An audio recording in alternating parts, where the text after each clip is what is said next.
데이터를 통해 민심을 묻고 읽어보는 민심은 Y.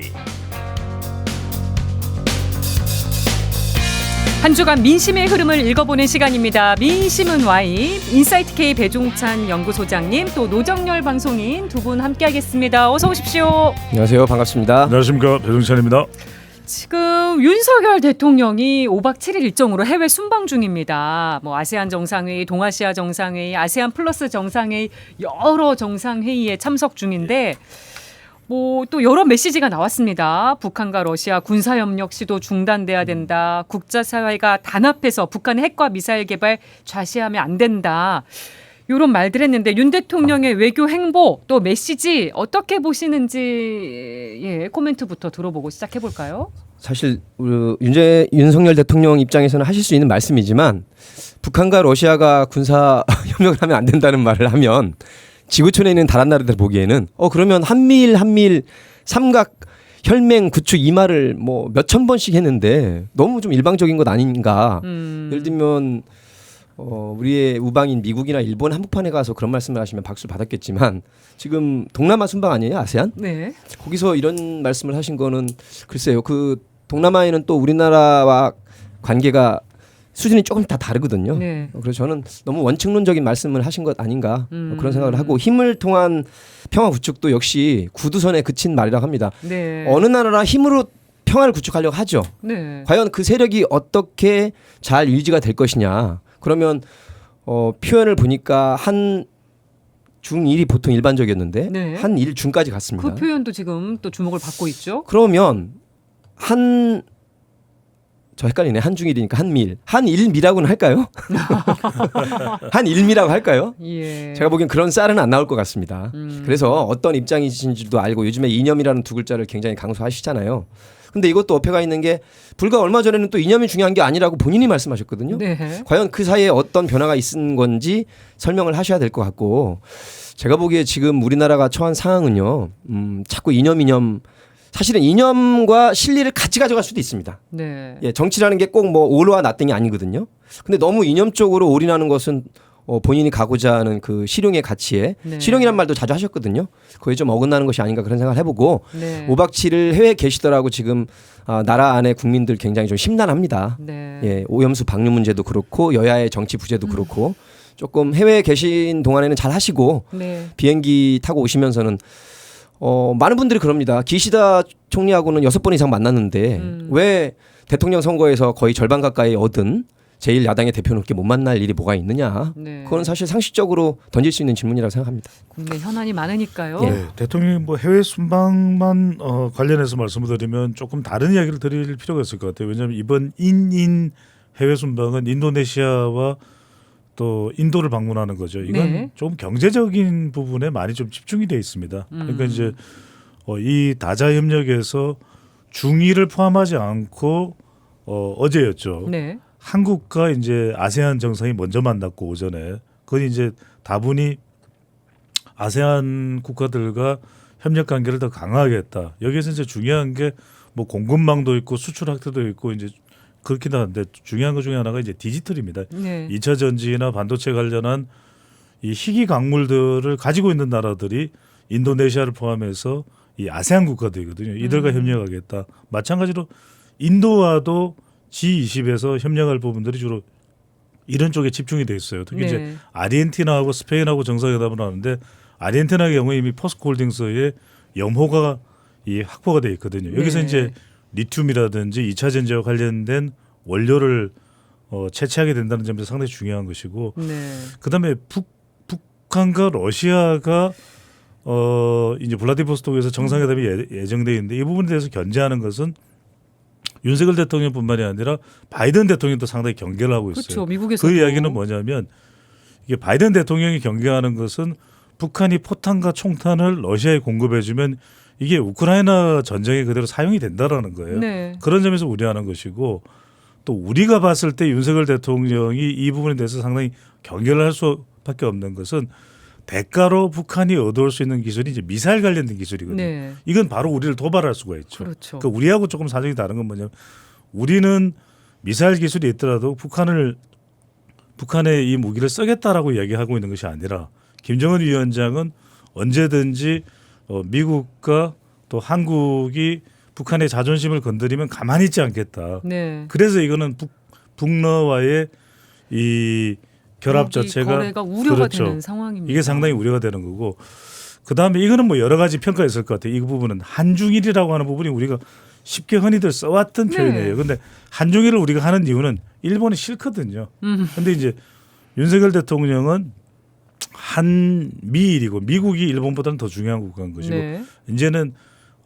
일중으로 표현하는 거죠. 한일중으로 표현하는 것은 그것도 이제 설명이 있었습니다. 관련해서 이제 일본과의 협력 관계를 좀 더 강조하기 위해서 한일중으로 한다. 이거는 뭐 이제 우리 국민들 중에서도 뭐 평가가 긍정적인 평가 네. 또는 중국을 좀 더 멀리하는 것에 대해서 부정적인 평가가 있는데 아쉬운 건 하나 있어요. 왜냐하면 시진핑 주석이 왔다면 그래도 극적인 한중 정상회담이 됐을 텐데 그러니까요. 리창 총리가 왔거든요. 물론 이제 리창 총리하고도 이야기를 나누긴 합니다만 그런 부분에서는 이제 북한에 대한 레버리지 지렛대 효과로 좀 중국하고는 러시아와 중국에 대한 태도는 조금 다르긴 했어요. 예. 그러니까 북러시아와 중국에 대한 태도는 다르긴 했는데 시진핑 주석이 안 온 게 좀 아쉽죠. 왔더라면 네. 그래도 좀 만났으면은 최근에 이제 단체 관광객도 중국이 오기도 하고 이런 부분들은 조금 더 개선되는 측면일 텐데 네. 그 부분은 좀 아쉽다고 해야 되겠죠. 네, 중국과 그렇지 않아도 할 얘기들이 좀 있었는데 정치권 이념 논쟁 얘기도 해볼게요. 뭐 해방 전에 간도 특설대에 복무했던 백선엽 장군이 친일파가 아니라고 주장했던 박민식 국가보훈부 장관 이번에는 문재인 전 대통령의 부친을 끌어들였는데 백 장군이 친일파면 문 전 대통령 부친도 친일파라는 겁니다. 문 전 대통령 측이 사자 명예훼손으로 박 장관을 결국 고발까지 했는데 요거 두 분 어떻게 보셨습니까? 우선 저는 이렇게까지 가는 건 아닌 것 같아요. 이게 과유불급이죠. 그러니까 전직 대통령까지 이제 전선이 확대되는 셈이잖아요. 그러니까 백선엽 장군에 대해서는 이건 좀 차원이 다른 것 같아요. 왜냐하면은 간도 특설대라고 하는 것에 이제 복무했던 것을 지적하는 이유는 이 간도 특설대가 우리 독립군이나 강복군에 대한 공격이나 탄압이 있었다. 네. 그 점 때문에 이제 친일 행각을 이야기하는 것이고 박민식 본부장관이 문재인 전 대통령을 끌어온 것은 그 당시에 일제 시대 때 뭐 관직 하나 맡고 있었으면은 그것도 친일파 아니냐 이렇게 이야기하는 그렇게 따지면은 뭐 남한도 마찬가지고요, 북한도 마찬가지고 네. 무슨 그 당시에 관청에 일했던 사람들은 다 친일파예요. 네. 그렇게까지 결부시킬 이야기는 아닌 거고 너무 과하게 지나치게 나갔고 한편으로는 어떻게 보면은 최근에 이제 문재인 전 대통령이 홍범도 장군 흉상에 대해서도 발언을 했고 이재명 대표의 단식에 대해서도 현 정부가 너무 이러면 안 된다라고 한 것에 대해서 전선을 확대하는 거죠. 근데 네. 보훈부 장관이 굳이 뭐 이것을 백선엽 장군과 비교할 만한 사안이 아닌 부분. 윤건영 더불어민주당 의원은 그런 이야기도 했어요. 이때 일제 시대 때 관청에서 일을 했던 게 아니다. 네. 해방이 되고 난 이후에 관청에서 일을 했다라고 했는데 저는 그 여부를 떠나서 그렇게 따지기 시작하면 식민지 시대에 한반도에 살았던 사람들이 다 친일파가 되는 거죠. 그렇게까지 학대 해석을 할 일은 아니라는 거죠. 노봉석은 어떻게 보세요? 예, 우리 배 수장님이 잘 정리를 해주셨고 이 박민식 보훈부 장관이 보훈처에서 보훈부가 된 굉장히 격상이 됐기 때문에 네. 그만큼 품도 더 넓어야 됩니다. 그리고 지금 이 윤석열 정부가 반드시 아셔야 되는 게 일제 35년 동안에 35년을 투쟁하려다 보면 저희도 살면서 10년 단위로 마음도 바뀌고 생각도 바뀔 수 있습니다. 사실은. 네. 정부에 대한 것도 그렇고 또 살면서 본인이 진보와 보수 성향이 바뀌는 분도 있습니다. 근데 당시에 그 정말 목숨을 걸고 폭압에 맞서서 싸워야 됐던 그 독립운동가들이 네. 한때 사회주의를 꿈꾸다가 이건 조금 뭐가 문제가 있는 것 같다 해서 자유주의, 자본주의를 더 꿈꿀 수도 있고요. 또 어느 주의 주장에 경도되었다가 아유 양쪽 다 싫어 나는 그냥 무정부주의 아너키스트로 살래 이런 게 다 있습니다. 네. 이런 현실을 정확하게 인식해서 정말로 아주 공산당이 돼서 거기서 뭐 우리 민족을 괴롭힌 게 아니라면 당시에 소련은 사실 일제에 대항해서 코민테른을 통해서 항거하는 입장이었기 때문에 그 네. 해석도 옳지 않고요.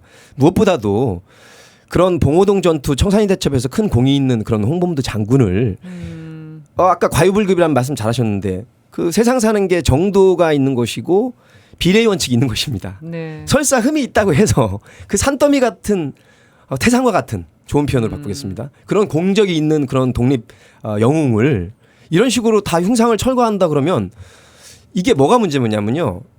그 일본의 오염수 방류도 그렇고 이거를 국제사회가 용인을 하기 시작하면 지구촌에 있던 어떤 탈원전에서 또 폭발 사고가 나서 냉각수를 처리할 때 뭐라고 말을 못하게 됩니다. 선례가 있으니까. 예. 다음 정부가 그럼 만약에 그래요? 국민들이 그럼 이번에는 이런 정도의 이념을 가진 대통령을 찍었네? 그럼 다시 갖고 오기도 하고 또 쳐내기도 하고 네. 이거 얼마나 볼상사나운 5년마다 되풀이되는 그야말로 어린애 숨바꼭질보다도 못한 장난입니까? 네. 우리 문재인 대통령께서 아마 되게 속상하셨을 것 같아요. 보훈부 박민식 장관 사과하세요. 독립군 때려잡던 사람하고 저 관직에 있던 사람하고 같습니까?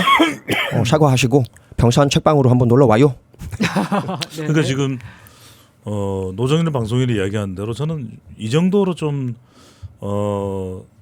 큰 차원의 또 포괄적 차원에서의 문재인 전 대통령이 반응하면 되지. 네. 그렇다고 해서 뭐 법적인 차원까지 사자 돌아가신 사람의 네. 명예훼손 뭐 그렇게 인식할 수도 있습니다. 그런데 네. 이제 이렇게 되면 어떻게 되냐면 지금 정치권의 구도가 이른바 대결 구도, 너무 심해요. 윤명 대첩, 윤석열 대통령과 이재명 대표 사이에 완전한 뭐 전쟁 상태 아니겠습니까? 그런데 이렇게 되면 문재인 전 대통령이 또 사자 명예훼손으로 아버지에 대해서 상당히 이건 모욕이다라고 판단을 해서 한다 그러면 그렇게 이해를 할 수 있는 사람들이 좀 이렇게 되면 전선이 더 확대됩니다. 그러니까 네. 윤명 대첩 플러스 윤문 대첩이 되거든요.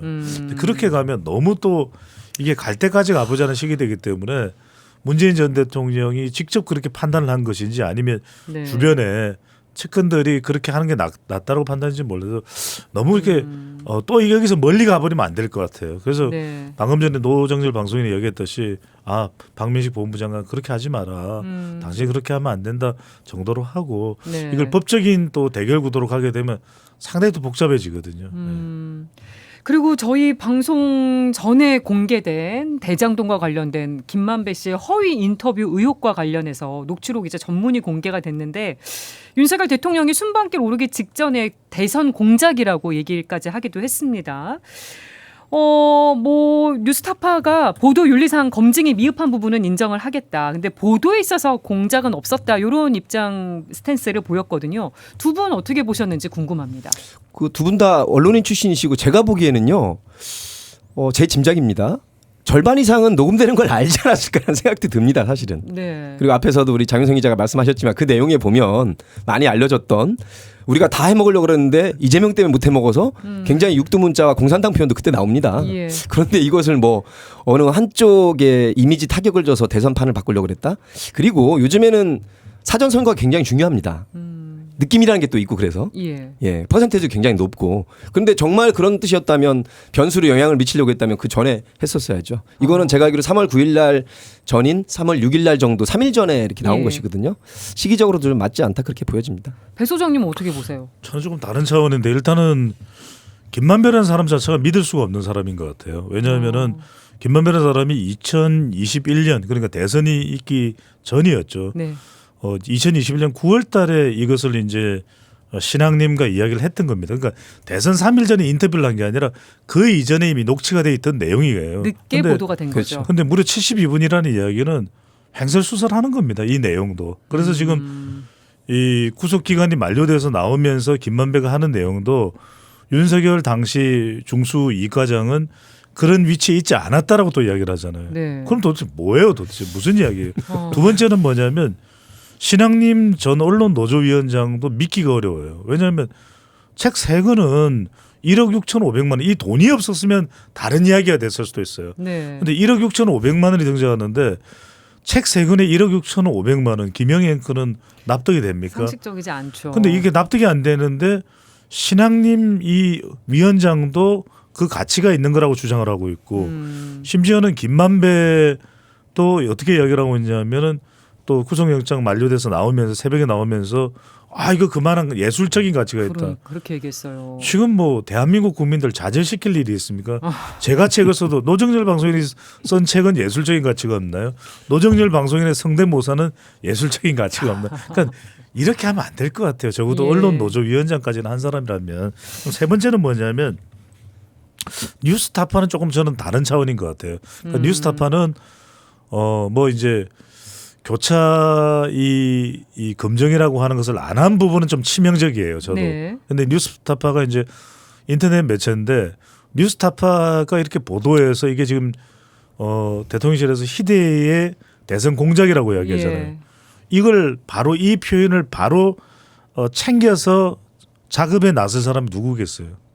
이동관 위원장입니다. 네. 봐라 이런 가짜 뉴스 나오니까 원 스트라이크 아웃제 나왔어요. 몇 번 또 이야기했냐. 나오죠. 네. 그래서 그러니까 원 스트라이크 아웃은 이거 이전에 나왔던 이야기인데 봐라 이거 보니까 다시 지금 얘기하고 원 있죠. 스트라이크 아웃 이거 내 말 털렸냐. 내가 그렇게 이야기하지 않았냐. 이 가능성이 높거든요. 왜냐하면 그때 또 이재명 이건 사실 그 이전부터 이날 뉴스타파의 보도 이전부터 흘러나왔던 이야기예요. 부산저축. 예. 그래서 이제 이 이재명 당시 후보가 대선 토론회에서 윤석열 후보를 향해서 그래서 커피 타 주셨어요? 뭐 이렇게 이야기를 했거든요. 네. 그러니까 이러니까 더 크게 이제 일파만파 퍼지는 거죠. 그래서 이게 이제 빌미가 되는 겁니다. 봐라. 이러니까 가짜 뉴스 안 된다고 그랬지 않냐. 네. 그래서 방송통신위원회가 앞으로 이제 아주 강력하게 나가게 되는 배경이 이 일이 될 가능성이 상당히 높다는 거죠. 지금 그래서 원 스트라이크 아웃제 관련해서 이게 정당한 언론 정상화로 가는 길일까 아니면 일각에서 우려하는 언론 길들이기로 가는 길일까 좀 갈리는 해석이 나오고 있는 것 같습니다. 두 분 시각은 어떠세요? 아니 그거는 뭐 명백하다고 봅니다. 왜냐하면 이명박 대통령 시절 2009년 초 가을에 통과시킨 것이 바로 그 유명한 미디어 4대 종편 그 네. 채널입니다. 그때 국회 부의장 이윤성 KBS 앵커 출신께서 네. 처음에 일단 의결 정족수가 안 돼서 일종의 무산이 된 건데 다시 불러 모으는 그야말로 희대 국회법 위반이 아닌가 싶기도 한데 그때 바로 청와대 홍보수석이 이동관 그리고 그 유명한 최시종 방통위원장이었습니다. 예. 그분을 이렇게 다시 쓴다는 것은 내가 말하는 이념에 맞게끔 대한민국 언론판을 한번 딱 줄세우기 하고 만들어 놔라는 당연한 지적이고요. 아까 말씀하신 그 성명 있잖아요. 네. 저도 깜짝 놀랐습니다. 보통 성명을 할 때는 그래도 직책과 성함을 밝히는데 태어나서 이런 희대 정치 공작이라 한 그 주체가 누구냐? 아무튼 용산 대통령실에 있는 사람인데 누군지는 몰라. 네. 이렇게 자기에 대한 책임성도 없이 이렇게 강력한 용어를 써서 어필한다는 것이 앞뒤가 맞을까요?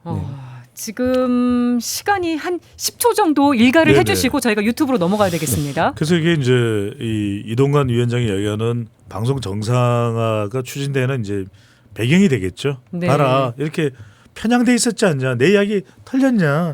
그래서 뉴스타파에서 보도했고 그걸 MBC와 KBS 이런 이야기가 나오겠죠. 네, 저희가 라디오는 여기서 인사를 드리고요. 유튜브로 이어가도록 하겠습니다. 고맙습니다. 네, 민심은 와의 유튜브 후토크로 이어가 보도록 하겠습니다. 김만배 씨의 허위 인터뷰 의혹에 대해서 얘기를 나눠보고 있었는데 그래서 지금 또 원 스트라이크 아웃제 언론 정상화로 가는 것인가 언론 길들이기로 가는 것인가 이 부분 배 소장님 말씀 듣다가 넘어와서 좀 더 들어볼게요. 그렇죠. 그러니까 이제부터가 중요하겠죠. 그런데 벌써 국민의힘에서는 뉴스타파도 고발했지만 MBC와 KBS를 고발했잖아요. 특히 그렇더라고요. 이제 MBC 기자를 가장 많이 고발했어요. 네. 이제 그 이유는 뭐냐면 그 당시에 이 보도를 인용을 하는 것까지는 뭐 여러 매체에서 했는데 MBC에서는 이제 마치 이것이 사실이냐 그게 이제 주장인 거죠. 네. 그렇게 되기 때문에 이게 이제 바로 빌미가 되는 거죠. 이동관 위원장이나 방송통신위원회에서는 봐라 이렇게 가짜 뉴스 나오니까 이게 만약에 원 스트라이크 아웃 안 되면은 두 번 세 번 될 거 아니냐. 네. 그러면 진짜 대선 그때 뭐 윤석열 대통령이 당선됐기에 망정이지 이제 이 국민의힘 쪽이나 대통령실에서는 그렇게 얘기 그렇게 안 되었다면 이 뉴스로 인해서 판이 뒤집어졌다면 어쩔 뻔했냐. 네. 그러니까 이제 방송통신위원회가 앞으로 이제 추진하려고 하는 방송 정상화의 어떤 배경과 이 근거로 이제 작동될 가능성이 높은 거죠. 네. 아니 야구 3 스트라이크 아웃이신데 삼진이죠. 네. 1 스트라이크 아웃제가 이렇게 시행이 된다는 게 MD는 이 상황을 어떻게 보실지 궁금한데 우리 노정열 방송인한테 한번 또 부탁을 드려볼까요? 네, 그렇습니다. 이게 2008년도 흑색선전 근절법이라고 해서 이 선거 때 거짓말로 이렇게 유포를 했다가 책임을 안 지면 어떡합니까? 정말 비실용적인 행태다. 그래서 우리 동관 씨가 굉장히 주도권을 쥐고 hel락했는데 그때는 안 됐죠. 이번에 다시 한번 재도전해서 재수를 했으니까 잘 되길 바라고. 그나저나 저는 참 제가 감옥을 집어넣은 사람이 있지만 우리 윤석열 후배 참 대단합니다. 제가 일본 오사카 출신인데 저는 일본에서 태어났지만 저보다 더 우리 윤석열 후배가 일본이랑 저편 프렌들리한 것이 아닌가. 저는 그런 생각을 하고 또 합니다. 네. 참 대단한 분입니다. 예. 일본 얘기까지 해주셨는데 더불어민주당 이재명 대표 오늘로 이제 8일째 예. 단식을 하고 있습니다. 많이 또 초췌한 모습이시던데 그렇죠. 예. 오는 토요일에 이제 쌍방울 대북 송금 의혹과 관련해서 검찰에 출석을 할 예정입니다. 민주당 안에서 어떤 변화가 일어날지 사법 리스크와 맞물려서 볼 수 있을지 두 분은 어떻게 보십니까? 저는 데이터상으로는 좀 더 살펴봐야 되겠지만 일단 정당 지지율을 하나 먼저 좀 소개를 해드려야 될 것 같아요. 정당 지지율 오늘 소개해드리는 모든 조사는 중앙선거여론조사 심의위원회 홈페이지에서 확인 가능합니다. 이 조사를 좀 소개를 해드려야 될 것 같아요. RN서치와 이제 CBS 노컷뉴스의 조사인데 네. 지난 8월 30일부터 이달 1일까지 이제 실시한 조사입니다. 이 대통령의 이 긍정평가는 35.9%, 부정평가는 61.9%로 긍정은 내려가고 부정은 또 올라갔어요. 그다음에 지지율을 좀 보시면 물론 지지율이 다르게 나오는 조사도 있는 걸 참고하고 또 보셔도 좋을 것 같은데 들으셔도 좋을 것 같은데 이 CBS 노컷뉴스에서는 국민의힘이 33.9%, 더불어민주당이 50%입니다. 그러니까 이제 직전 조사보다 더불어민주당이 3.8%포인트 상승했는데 물론 이제 수치보다는 이 부분을 좀 보시면 좋을 것 같아요. 예. 전주보다 직전 조사보다 3.8%포인트가 상승했다. 그러니까 어떻게 봐야 될까요? 내부 지지층들은 결집하는 거예요. 그러니까 어... 내부 결집은 하고 있다. 그러니까 이재명 대표가 대북 송금 관련해서 오는 토요일 이제 검찰에 가서 수원지방검찰청 가서 조사를 받을 겁니다. 그런데 네. 토요일이기 때문에 뭐 또 조사 내용을 알 수가 없기 때문에 저는 다른 것보다는 지금 단식을 했기 때문에 이제 친명 비명이 아니라 그냥 한 명이 됐어요. 근데 비명도 비판의 목소리를 높이기가 어려운 상황이거든요. 네. 또 하나는 그러면 이번 9일날 검찰 소환 조사 이후에 검찰에 이제 예정돼 있는 수수는 구속영장을 청구하고 회기 중에 체포 동의안이 넘어가겠죠. 네. 근데 지금 단식을 하고 김영현도 그 이야기를 했잖아요. 초췌하다. 그러면 단식으로 힘들어하는 사람한테 가결시켜서 가서 구속영장 실질심사 받아. 이렇게 당해서 매정하게 의원들이 나올 수 있을까 어려워지는 거죠. 그래서 수사 관련 앞으로 부분에도 영향을 그렇죠. 미칠 우리가 것이다. 많이 관심을 가지고 있는 게 이제 체포 동의안도 가결이냐 부결이냐를 보면 지금의 상황에서는 단식 중에 검찰 소환 조사까지 받는 이재명 대표의 모습이기 때문에 네. 이 내부는 단속되고 체포 동의안이 오더라도 이건 부결될 가능성이 높아지게 되는 거죠. 노방송유는 어떻게 보고 계세요? 이 건이 쌍방울 대북 송금 의혹과 관련한 것인데 이와 관련해서 굉장히 저도 좀 인간이 무엇인가 실존이 무엇인가 그런 생각을 해보게 된 게 바로 이화영 전 네. 경기 부지사의 그 자필 내용이었습니다. 네. 자기가 이런저런 회유와 협박을 받다 보니 결론적으로는 거짓말을 했다. 그러나 사실은 그것이 아니다.